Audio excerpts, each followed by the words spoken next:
One of my favorite events at the Olympics, especially the field events, is the pole vault. Through the years, we've had many dominant jumpers, pole jumpers, as we say, from the States, Europe, all over. But the 1980 competition at the Moscow Olympics, where half the world didn't see it, probably ranks as one of the most funny and the most bizarre and the most dangerous in the history of the discipline.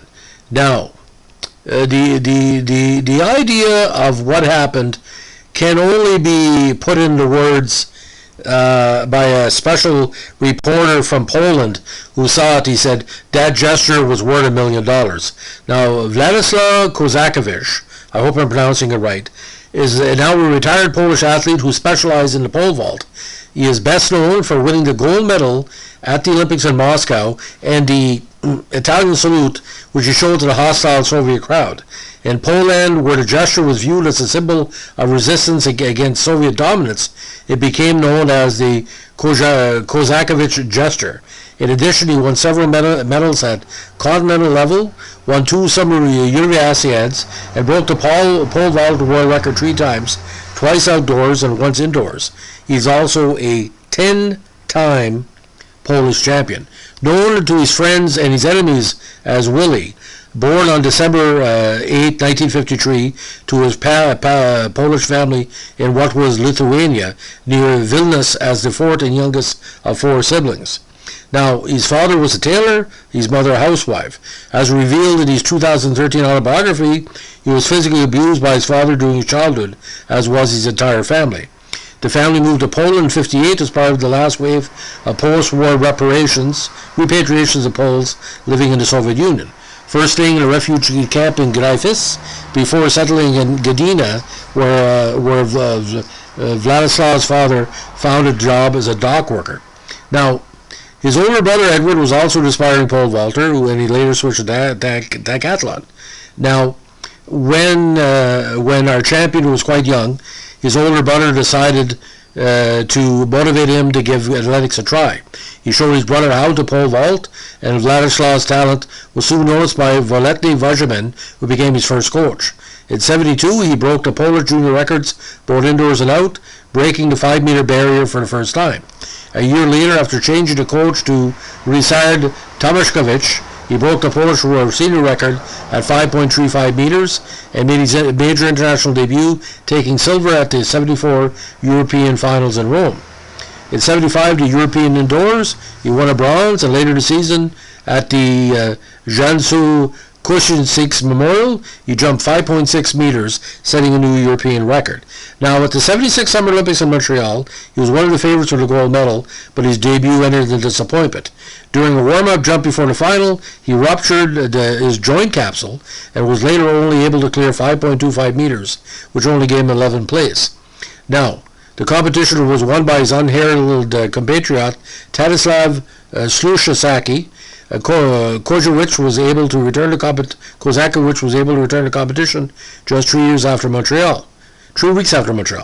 Soon after, however, he was disqualified by the Polish Athletic Association for competing in the shoes of the Japanese manufacturer Onitsuka Tiger, with which he signed a contract a year earlier, instead of Adidas, which was then the official sponsor of the federation. Now, because of this, he was banned from competing abroad for 6 months and marked the beginning of a series of disputes with the National Federation and bans for insubordination. Now, the disqualification was eventually shortened, and he competed at the 1977 European Indoors, where he won in a new championship record of 5.51 meters. Now, this was part of a very strong season for him, as he won every event but only suffered one loss at the 1977 World Cup, where representing Europe became in second behind American Mike Tully. The next season, while again full of victories in various meetings, he rarely missed out on medals at 2 major international events, including the 1978 European Indoors and at the European Championships due to illness. The later performance was deemed a big loss by the Federation, and he was handed another half-year disqualification. So he was getting disqualified for shoes for bad results. Now, he won the European Indoor in 1979, his second goal at the competition, improving the indoor European record of 5.58 meters. He later won the Summer Universiade of Mexico City, where at altitude he jumped 5.6. Now, Again, 1980 was a rough season at the start. He was only fourth at the Europeans, and it was won by Konstantin Volkov, his big rival at the upcoming Moscow Olympics. However, in May of that year, at a meeting in Milan, Kozakiewicz, for the first time in his career, broke the world record with a mark of 5.72 meters. The record was later that summer battered by two Frenchmen. First, Thierry Vigneron added 3 centimeters to it, and then Philippe Houvion, another 2, setting at 5.77. Now, at the Olympics, the big final occurred on 30 July at the Central Lenin Stadium in Moscow, and it was a huge competition, as a majority of the people there had 6 athletes that jumped higher than the previous Olympic record set in the 1970s. The atmosphere at the stadium, however, as it was for the entire games, was very hostile, with the local Soviet crowd booing, hissing, and whistling at every non-Soviet competitor's attempt. Soviet officials even tried to disrupt Kozakiewicz by opening doors to the stadium during his jumps so wind conditions would disturb him. Now, the irritated Kozakiewicz, who after jumping 5.7 meters, higher than any competitor that day, showed the gesture in defiance to jeering spectators. He then repeated the gesture after clearing 5.75 meters, which ensured his victory over the local favorite, Konstantin Volkov. He finally confirmed his dominance over the competition by breaking the world record with a jump of 5.78 meters, and this was the first time since 1920 that the world record in pole vault was broken at the Olympic Games. Now, the photos of the incidents, and you see in the podcast, are just tremendous. Circle the globe, with the exception of the Soviet Union and its satellites, although the event was broadcast live on TV in many countries of the Eastern Bloc. While international observers varied in reaction to the incident, his act received much support in Polish society, which resented Soviet control over Eastern Europe. After the 80 Olympics ended, the Soviet ambassador to Poland demanded by Kozakiewicz be stripped of his medal over his insult to the Soviet people. The official response to the Polish government was that Kozakiewicz's arm gesture had been an involuntary muscle spasm caused by exertion. That's what I think. And a few years later, he gave his thoughts about the incidents. Now, the Russian crowd was whistling at any non-Russian contestant. They were whistling to distract us. You can only mention the noise. 70,000 people at Luzhniki Stadium, probably only 10,000 of them for tourists. It occurred to me that I'm the only person in the world who got whistled at for breaking the world record. So when I landed, I showed him the Polish shaft, the nicest one you can imagine. I expressed my anger at the whistling Soviet audience. Nobody wishes in athletics. If you take a look at TV broadcasts, you find that people either clap rhythmically when you feel it, or simply sit quietly. Now, in pole vault and long jump, if you listen to it, they clap, clap, clap, and then the jump, or with the pole vault. And it wasn't there; it was constant booing. If you look at the video, and the edited version, I guess they booed him for 2 hours. You're only getting the short version. They booed him for 2 hours. Now, after Moscow, he was struggling to get into form after splitting from his coach. He won his last medal for Poland at the 82 European indoors in 82. In the summer, he decided to skip the outdoor Europeans, citing poor form, which he received another 6-month disqualification from the Polish Federation. The following 83 season did not begin well for him, as he finished only 9th at the 83 European indoors. Now, he was trying to build for the 83 Worlds in Helsinki, but he finished 8th at that event, clearing only 5.40 meters. In the Olympic year of 84, he jumped much better, reaching 5.75 meters in July. However, due to a Soviet-led boycott of the Olympics, most athletes from the Eastern Bloc could not compete in the Games. Instead, an alternate event was organized for the socialist countries, the Friendship Games, with men's athletics being contested in Moscow. Kozakiewicz, not willing to take part in what he saw as a farcical event, took only one successful attempt at 5.0 meters before feigning an injury and calling it quits.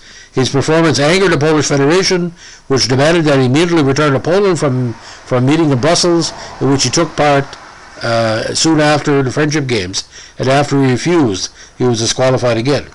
Now, even after his qualification ended in 85, he was not allowed to participate in meetings abroad unless he jumped 5.7 meters. So he said, you can't go to these meets, but if you do, you got to make sure you jump 5.7, which is only a few centimeters away from the world record. Given he was recovering from a knee surgery that this didn't seem realistic, and not being able to support his family, he decided to flee Poland. He last competed for his native country in April in Sao Paulo, Brazil, and in July 1985 he defected to West Germany. This move was intended to be a temporary means to earn some money before retiring, but it would later turn out to be permanent. He based himself in Hanover and joined a local club where he also became a pole vaulting coach. In May 1986, he gained West German citizenship as his wife's grandparents were born in Germany. Soon after, he set a new West German record of 5.7 meters, which lasted until 1994, and by 1988, he had jumped 5.62 meters, the standard for the 1988 Olympic Games in Seoul. However, according to the rules, the Polish Federation had to give him permission to compete for a new country at the Olympics, which it did not. Kozakiewicz retired from professional athletics in 1989. Now, in the 80s and 90s, apart from training young athletes, he also worked as a manager for many professional athletes, mostly from the former Soviet Union.